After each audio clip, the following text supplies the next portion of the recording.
Ito nga pala, bumili nga pala ako ng battery ng e-bike. 5 piraso po yan. Dahil yung battery niya na-drain na yung dati. Ito po yun.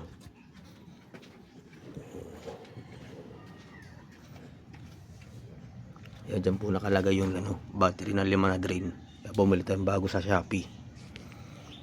Ito yung e-bike. Sumero po yan. Ito po yun. Dyan po ikakabit yung bagong biling battery, 5 piraso. Ayan. May electric pan po yan. May speaker, may bluetooth.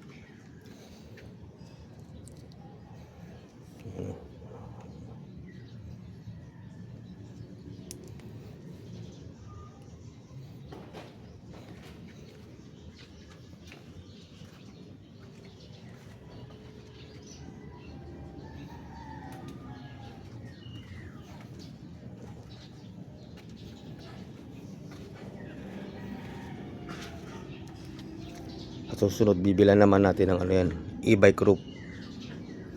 Yan muna pansamantala.